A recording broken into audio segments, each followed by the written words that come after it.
Good morning, everybody. On today's video, we are going to fully rank every single movie I saw that came out in 2025.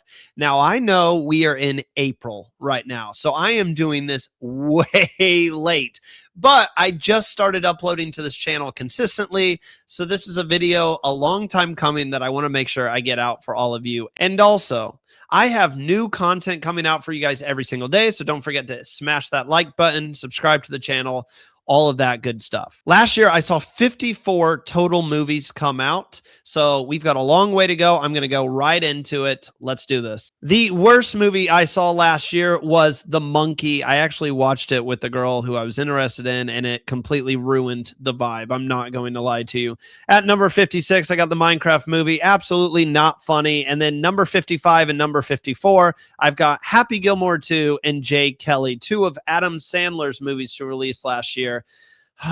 I love Adam Sandler so much, but The Sandman has gone completely off the rails. At number 53, I have The Thursday Murder Club. Look, these are legendary actors and actresses, but it just wasn't funny at the end of the day.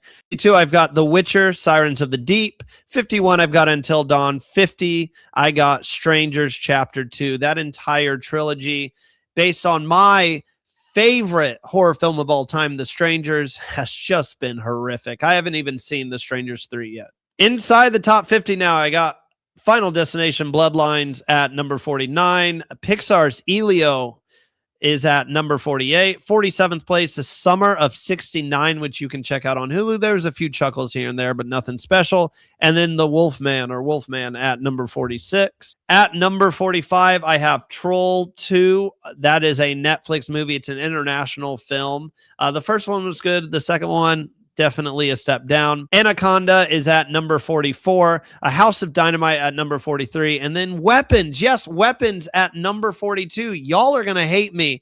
I just felt like the ending was really strange. I thought it dragged on, especially at the beginning of the movie. And it was just a little too all over the place for me and a little too hokey for me. So it gets a lower rating. Number 41, I've got Frozen, the Broadway musical. Look, I know this technically didn't come out in 2025 per se, but they filmed it and released it on Netflix in 2025, so it counts. Number 40, I've got The Rats, A Witcher Tale. 39, I got In the Lost Lands, which stars Dave Bautista.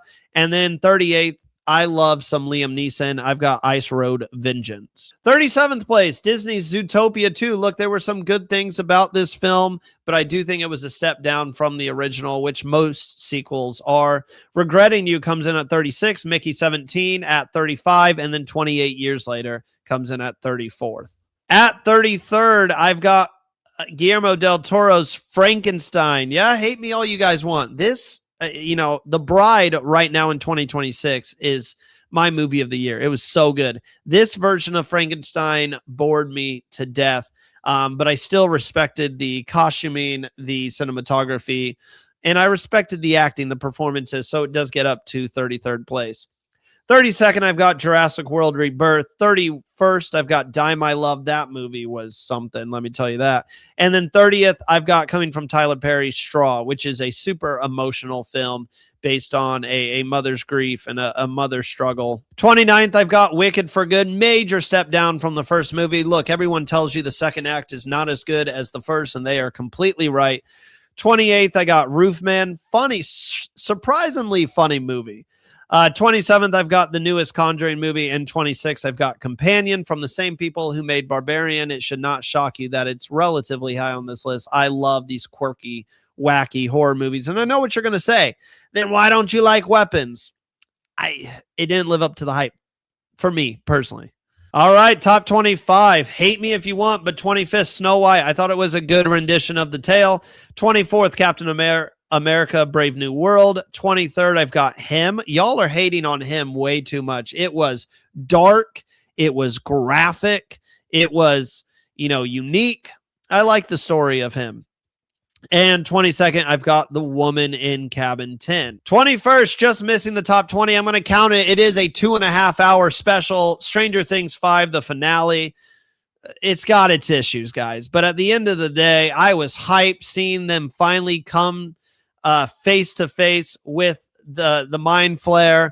And with Henry, like I just thought this was it was enough for me. Let me just say that. 20th, this is the first movie I saw in this franchise, but Now You See Me, Now You Don't is fun, enjoyable. All the magic really hits. 19th, I've got The Naked Gun. Absolutely hilarious. I've seen this movie like 3 times. Liam Neeson. I am a big Liam Neeson guy. And 18th, I have Fantastic Four, First Steps. 17th, I've got Caught Stealing. 16th, I have The Housemaid. 15th, another Sydney Sweeney movie. I've got Christie. And 14th, absolutely beautiful film. I've got Avatar, Fire and Ash. And then our honorable mentions, barely missing out on the top 10. I've got Sinners at number 13. Oh, I can't wait to hear the haters now. Look, Sinners is great. I think this could have been an incredible racial movie. I think it would have been better if they didn't add the vampires. It took me completely out of the film. I was like, what are we doing? I did not like it like everyone else did. Once they added the vampires, I was done. 12th is The Smashing Machine. I thought The Rock was absolutely terrific in this one. It's a good movie from A24.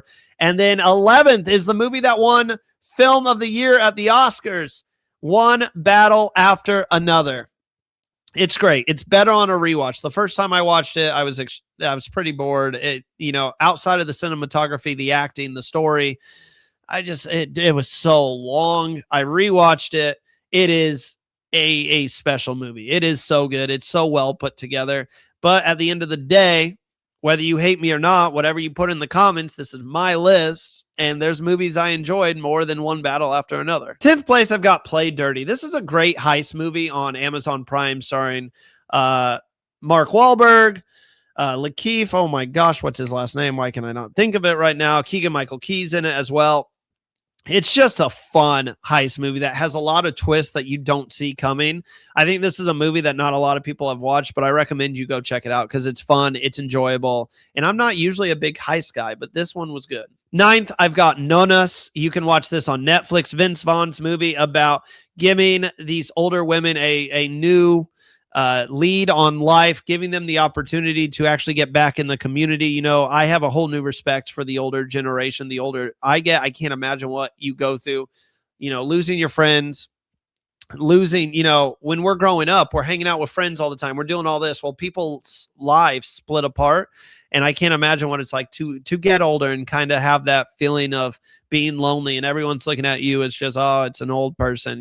They're not actively looking to hang out with you. So this is a really wholesome film that shows you what we can do to help the elderly in our community and just what it meant to these women. And it's based on a true story, which is incredible. I do want to go to this restaurant to try it out. At number 8, I have How to Train Your Dragon, the live action remake. Yes, it's the exact same story, but I'm addicted. Come on. I'm addicted to dragons, people. Of course I'm going to love this. And I think it did the original animated movie justice. I got chills when I saw the dragon battle. It's so cool seeing this become live action, seeing it on the big screen. It was a cool, fun experience, and I don't regret putting it in my top 10. 7th, I've got probably my favorite comedy of the year. I have Good Fortune. I mean, these 3 guys are absolutely hilarious in it. Seth Rogen, Keanu Reeves, and forgive me, I don't remember the other guy's name. Aziz Ansari? Yes, I think actually that just came to my brain. This movie is just so funny. It's so good. I did not expect Keanu Reeves to be this great in it, but he definitely steals the show, and it's got a good, wholesome story as well to it. Number 6, I have one of the nominees for Best Picture of the Year, and that was Train Dreams. Honestly, this was my second choice to win, what I would have voted second to win Best Movie of the Year. The cinematography, the score, the dialogue, the performances, everything just hit on this. And it's so emotional, but it doesn't, I don't know, it's just natural emotion throughout. It doesn't feel like they threw in a certain point to really make you cry. It's just seeing this guy live his entire life and seeing how fast life can go by. It really gets to you. All right, here we go. Top 5. 5th place, Superman. Great start to James Gunn's DC universe. It got me excited for Supergirl. It got me excited for Clayface. It got me excited for all the movies that are going to be coming up. And David Cornsweet did such a great job in this role. It was beautifully shot. The fight scenes were great. I don't have anything negative to say about this film. Fourth place, another movie that I bet a lot of you have not seen, Opus. Opus is terrific. It fucks with your mind. It really, there's shock after shock after shock. You never know what's going to happen next, and the way it ends just leaves you wanting more. It's a great film, guys. Third place, I've never been a Predator guy. I've never been an Alien guy. I'm just not really into monster movies like that. But Predator Badlands is a togetherness movie where these two people who should never interact find each other, and the adventure they set on is really enjoyable to watch. I enjoyed the story. Seeing the Predator face off against his father at the end was dope as well.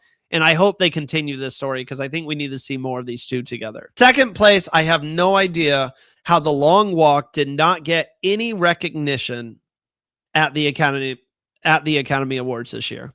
I mean, this movie,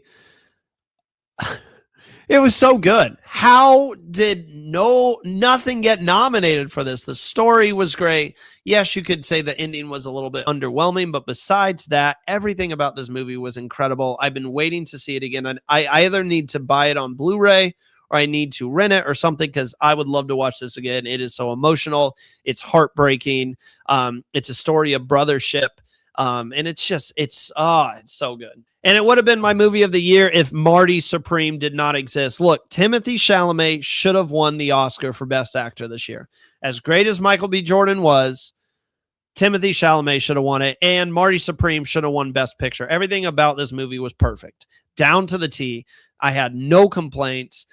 This was just an incredible story, along with riveting performances. I mean, you had Kevin O'Leary playing a big part in this film, a guy who's never acted in his life, and he killed it. Absolutely added so much to this film. This had a lot of shocking moments throughout. It had its heartbreaking moments as well. It had everything you could hope for in a cinematic picture. I'm still mad this did not win. It didn't win anything. I don't think it won a single thing on the night of the Oscars, and that just pisses me off. I got to be honest with you. But that is my full list. I remind you guys, in the world of cinema and art, we're allowed to have our own opinions. So I don't hate you if you disagree with me, but don't hate me if I disagree with you. Let me know in the comments down below what you are shocked about. Oh, you had Sinner so low. How is one battle after another not the best? All of that, oh, you had Weapons so low. Let me know in the comments. I want to hear. I want to get this interaction. And let me know what you guys agree with too. Hopefully I picked a few of the movies that no one's talking about that you also agree with me on, that it should be pretty high up in the rankings. And then at the end of this year, I'll give you my 2026 movie rankings as well. I think so far I've watched 14 2026 movie releases. So hopefully we can beat 54 and have even more movies to talk about next year.